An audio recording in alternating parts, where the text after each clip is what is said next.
now that Cleveland looks like they're not in the running at all for Jimmy Garoppolo, what do you think ultimately happens? I know I feel like I ask you this question every week, but I think it's becoming a little bit more clear. What do you think? Well, Cam Marino, which I thought it was a parody account. Cam Marino rhymes with Dan Marino. I was like, Cam Marino. I was like, what is this? He says 5 teams are calling. 5 teams have called. The Lions, the Falcons, the Seahawks, the goodness gracious, I forget the 5, right? Okay. I've got to find it. But I don't believe that any of those teams will have to make a move for him, right? Because I think that the league is playing chicken with the 49ers as well. Yep. Like, just wait, right? And I don't think the 49ers want to cut Jimmy Garoppolo, but I think Jimmy Garoppolo will ask to be cut. Okay. And here's why. You're Jimmy Garoppolo.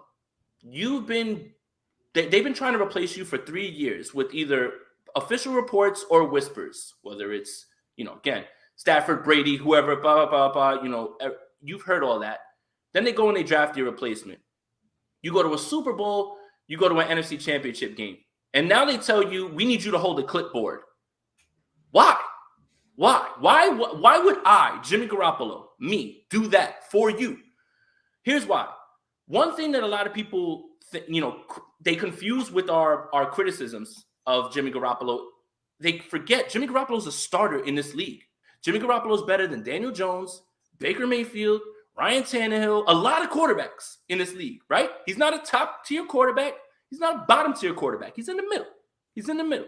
So the biggest thing is he's not as good as the people who portray him as this guy, and he's nowhere near as bad as the people who don't like him. But he's still a starter. And if I'm Jimmy Garoppolo, I've given your team the only success you have had since 2012. I've been on those teams. And now you want me to sit back and hold a clipboard? The problem is that the 49ers should make this move when he's ready and the physical is done. Because the problem is Jimmy Garoppolo could sit there and say, hey, I'll rework my contract. I'll be quiet. I'll hold the clipboard. Let's just say that's the perfect world. But the media, the fans, if Trey Lance struggles after a quarter, if Trey Lance has 1 or 2 games where he doesn't look so good, the noise around Trey Lance becomes louder, right? Mm-hmm. Like, that's the reason you have to make this move. It's not even about salary cap anymore. It really isn't. It's really not about that because they're not going to spend the money regardless, even if they have that $24 million. They just don't do that. It's about you turning this thing over to Trey. And if Trey Lance struggles in a game or two, no one's going to be yelling for Nate Sudfeld. They're going to start yelling for Jimmy Garoppolo because of the success that he's had. And you have to do right by this kid and just cut the cord, man. He deserves better, and you have to turn this over to Trey. Jimmy should start somewhere, but that's going to be next year. He's auditioning for his next team, but he shouldn't be here. They should make the move, and I wouldn't be shocked if he asked to be cut. I mean, what you just laid out is what should happen, but I'm more cynical. I don't think that's going to happen. I think he might ask for a release, but the Niners seem like they really want that 3rd-round comp pick, and they're willing to spend $27 million to have a backup to get that 3rd-round comp pick. They also feel like, maybe I think they also feel like if no team is desperate now, team can be desperate week 2, week 4, week 6. The trade deadline's midseason, quarterbacks get hurt. Let's not just give up on this. I also think they feel that maybe what they could do is instead of keeping him as a $27 million backup, they could keep him through camp, have him be, not practicing, but right the final cut down day. So he misses every preseason game, every team's camp. Cut him at the very end so that no team has a starting job available and be like, look, we let you look for a trade. You couldn't find one. You're not a starter, at least this year. You're rehabbing. You're just not going to be a starter this year. So we're cutting you. And we would love to re-sign you as our backup. We can't give you $27 million to be our backup, but we will definitely outbid any team. You name any offer, we'll outbid it by $1 million. We want you here. We want you as our backup because we don't have because Nate Sudfeld is not a backup quarterback. I mean, they could do that. And then Jimmy could be like, screw you. I'm going somewhere else for less money. But again, at that point, there may not be a starting job available for Jimmy if he gets cut. There isn't right now. The Niners did. And look, here's the best contract you're going to get in 2022 from us. The best contract you're going to. I'm not saying that's the right thing to do because everything you laid out about the noise, I agree with. But I think they're a little delusional, and I think they can control that stuff when they can't. That's what scares me the most is that the 49ers have shown this big-headed, like, I don't care what you guys say. Like, Kyle is like that. Yes. Remember, I know what I'm gonna do. I just don't feel like telling you. Like that attitude. Like I don't care. Like I don't care what you're seeing out there. Right. In a way, that's good. In a way, stop trying to prove something to people. Like it's just. I feel a little bit bad for Jimmy Garoppolo. Let's just say I just do. I feel a little bad for him, man. He's been cast aside, but he's much better than people give him credit for. I still think he's a starter in this league. That's why everybody says he's the best backup. You know why he's the best backup? Because he's a starter. Look, he's better than Daniel Jones. I mean, how many backup quarterbacks have a win-loss record like that? Right. He's better than Daniel Jones. But if you're the Giants, you have Brian Daboll. A lot of Josh Allen's credit is thrown at Brian Daboll, which I think is overblown. You're not tied to Daniel Jones for one more year. Why not just play this year out? You'll probably get a high draft pick with Daniel Jones starting, and then you can really jump. Brian Daboll has a free year this year, a free year with the Giants, a free year where no expectations, nothing like that. Daniel Jones is starting, don't care, whatever. Why bring in Jimmy Garoppolo and have him win a game or two, and then when you trade for him because you're so up against the cap, you got to tie yourself to him for another year. Like, it's just, there are no places for him to go at this point. And you know what? If I'm the 49ers and Seattle calls, I trade him there. I'm sorry, man. If Seattle really called, you trade him there. Because here's why. One, it's not crazy to trade in the division. Bill Belichick traded Drew Bledsoe to the Buffalo Bills. Donovan McNabb was traded from Philadelphia to Washington. Here's the inside job that Jimmy Garoppolo could do for the 49ers to keep the Seattle Seahawks bad. If Drew Lock and Geno Smith start, they're going to get a top flight pick and get a chance to get C.J. Stroud or Bryce Young. Right. If Jimmy Garoppolo goes there, they win 6 games and they're right there in the middle and they can't get one of those good guys. Like the only way any team is trading for Jimmy Garoppolo is if the Niners pick up damn near every cent of his. And why would you do that? And why would you do that? The only way you can justify it is like, look, we're prepared to keep him on the roster at $27 million just to get that third round comp pick. So let's see if we could give $27 million to a team and see if they'll give us a second round pick. But still, that's a lot of money for a second round pick. I just roll over the money and use the cap space next year. I don't know. It's just, again, it's like, where's the destination? Cleveland's out. The Saints are going to roll with Jameis and Andy Dalton. Like, where is it? Like, where does it? Especially, who wants Jimmy coming off an injury and he can't be in your OTAs or minicamp or training camp? Like, you can't get him prepared. So is he even going to be able to start week 1? What are you really getting? To me, again, I feel like even though he may be a starting quarterback in this league, he might be the 20th best or the 25th best quarterback, whatever he is. He's 30. The book is out on him, and people feel you can't win a Super Bowl with him. So to me, he's always going to be behind a young guy with potential. He's a backup now. Let me ask you this, Grant.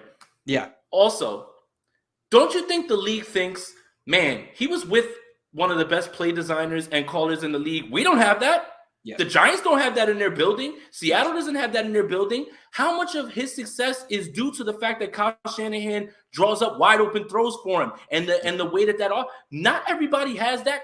Here's what's funny. Someone asked me a great question, and they said, where do you think that Jimmy will put up similar stats to what he did with the 49ers? And I could only really come up with like 2 or 3 names. Here they are. Andy Reid, Sean McVay, and like maybe Matt LaFleur. Funny how all 3 of those guys are some of the best offensive minds in the game. Real quick, the report today is that the Falcons are interested. The Falcons. Interested. They haven't, their guy. That makes sense. What's his name? What's his name? Ryan Pace. Ryan Pace is in their front office. Arthur Smith also. That's the same. Arthur Smith. Arthur Smith runs type of. Yeah. He runs an offshoot of Shanahan's offense. He does. But Ryan Pace was big on Jimmy Garoppolo coming out of Eastern Illinois. Him and Sean Payton were. So that one, I didn't see it before until I started thinking about it. Ryan Pace really, really likes him. The other one that was weird was Houston. Houston's in it.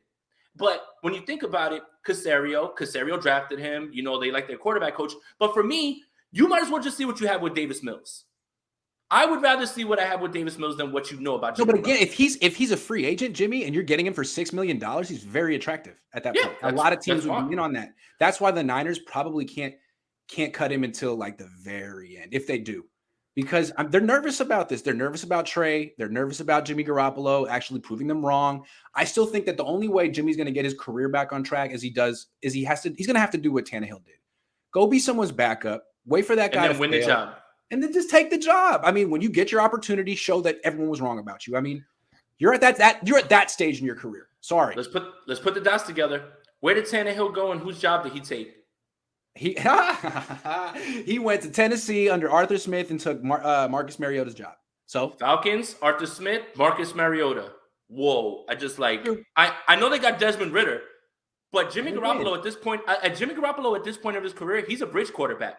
He's going to be this the rest of his time. He's going to be the guy that has to start a year while the guy gets developed behind him. Man, you're really blowing my mind now. Now we're really putting it together. So again, what the Niners can decide is they can just cut Jimmy and take the cap space and roll it over to next year. Although that was something they could have done months ago.